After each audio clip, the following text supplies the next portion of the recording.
దావోస్లో బిజీగా పర్యటిస్తున్న CM Revanth Reddy California కేంద్రంగా ఉన్న బ్లైజ్ కంపెనీతో కీలక ఎంఓయూ కుదుర్చుకున్నారు. వరల్డ్ ఎకనామిక్ ఫోరం వేదిక బ్లైజ్ సీఈఓ దినకర్ మునగాలతో భేటీ అయిన CM Revanth Reddy health care, manufacturing, energy రంగాల్లో ఏఏ పైలట్ ప్రాజెక్టులపై చర్చించారు. తెలంగాణను ఏఏ డేటా సెంటర్ హబ్గా మార్చడమే తమ లక్ష్యమని పెట్టుబడిదారులకు వివరించారు సీఎం రేవంత్ రెడ్డి. తెలంగాణను ఏఏ డేటా సెంటర్ హబ్గా మార్చడమే తమ లక్ష్యమని పెట్టుబడిదారులకు సీఎం రేవంత్ రెడ్డి వివరించారు. అనంతరం హైదరాబాద్లో రీసెర్చ్ అండ్ డెవలప్మెంట్ సెంటర్ విస్తరణకు నిర్ణయం తీసుకున్నట్లు బ్లైజ్ ప్రకటించింది. ఈ భాగస్వామ్యంతో తెలంగాణలో ఏఐ డేటా సెంటర్ హబ్గా మారడమే కాకుండా సెమీకండక్టర్, హెల్త్ కేర్ రంగాల్లో వినూత్న మార్పులకు బాటలు పడనున్నాయి.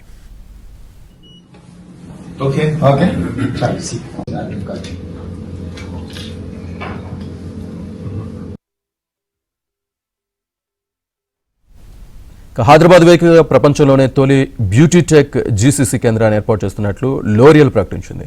దావోస్ సదస్సులో సీఎం రేవంత్ రెడ్డితో భేటీ అనంతరం ఈ నిర్ణయం తీసుకుంది. నవంబర్ నుంచి ప్రారంభమయ్యే ఈ కేంద్రం ఏఐ, డేటా అనలిటిక్స్ ద్వారా ప్రపంచవ్యాప్త సేవలు అందించనుంది. భవిష్యత్తులో మ్యానుఫ్యాక్చరింగ్ యూనిట్ ఏర్పాటుపై కూడా లోరియల్ ఆసక్తి కనబరిచింది.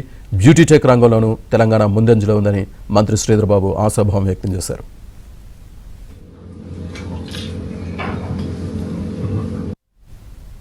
తెలంగాణ సీఎం దావోస్ పర్యటనకు సంబంధించి పూర్తి డీటెయిల్స్ మా కరెస్పాండెంట్ నరసింహరావు లైవ్లో అందిస్తారు. నరసింహరావు. శ్రీనివాస్, మొత్తంగా మొదటి రోజు పర్యటన దావోస్లో తెలంగాణ రైజింగ్ ప్రతినిధి బృందం తొలి రోజు పర్యటన ముగిసింది. ముఖ్యమంత్రి రేవంత్ రెడ్డి నేతృత్వంలో ఈ పర్యటన కొనసాగుతుంది.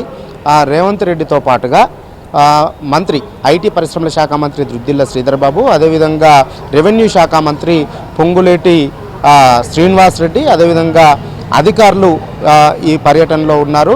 సో మొదటి రోజు ఈ టైం వ్యత్యాసం కారణంగానైతే మనకి ఇవాళ మధ్యాహ్నం అవుతున్నప్పటికీ తొలి రోజు అక్కడ చర్చలు ముగిశాయి. సో దావోస్లో ప్రపంచ ఆర్థిక సదస్సుకు హాజరవడానికి వెళ్ళారు. ఈ ఆర్థిక సదస్సుకు సంబంధించి మొదటి రోజు ముఖ్యమంత్రి రేవంత్ రెడ్డి నేతృత్వంలోని రైజింగ్ తెలంగాణ ప్రతినిధి బృందం చాలా బిజీగా గడిపింది.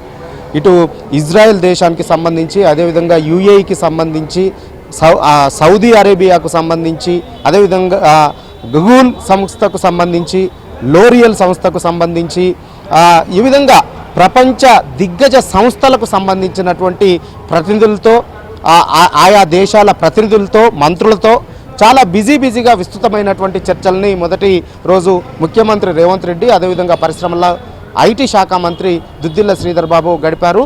సో ఈ చర్చల సందర్భంగా ముఖ్యమంత్రి రేవంత్ రెడ్డి తెలంగాణలో ఏ విధమైనటువంటి పరిశ్రమలు నెలకొల్పడానికి, స్టార్టప్లు పెట్టుకోవడానికి, ఇక్కడ ఏఐని అభివృద్ధి చేయడం కోసము, క్యాపబిలిటీ సెంటర్లను ఏర్పాటు చేయడం కోసము, ఇన్నోవేషన్ సెంటర్లను ఏర్పాటు చేయడం కోసము ఏ విధమైనటువంటి సౌకర్యాలు ఉన్నాయి, ఏ విధమైనటువంటి అభివృద్ధికి ఇక్కడ అవకాశాలు ఉన్నాయి, ప్రభుత్వం ఏ విధమైనటువంటి సౌకర్యాలను కల్పిస్తుంది, ఏ విధమైనటువంటి సబ్సిడీలను ఇస్తుంది అనేటువంటిది వివరిస్తూ, అదేవిధంగా ఇటీవల తెలంగాణ రాష్ట్ర ప్రభుత్వము ప్రకటించినటువంటి విజన్ 2047 డాక్యుమెంట్ను వివరిస్తూ, ఆ డాక్యుమెంట్లో పొందుపరిచినటువంటి అంశాలన్నింటినీ కూడా చెబుతూ ప్రపంచంలోనే హైదరాబాద్ను ఒక గ్లోబల్ సిటీగా నిలబెట్టేటువంటి ప్రయత్నాలను చేస్తూ ఉన్నారు. అందులో భాగంగా ప్రపంచ దిగ్గజల సంస్థల్ని ఒప్పించి ఇక్కడ పెట్టుబడులని ఆకర్షించేటువంటి ప్రయత్నాలని చేస్తూ ఉన్నారు. సో అందులో భాగంగా ఇటు గూగుల్ సంస్థ తన కార్యకలాపాలని ఇక్కడ విస్తరించడానికి ముందుకు వచ్చింది.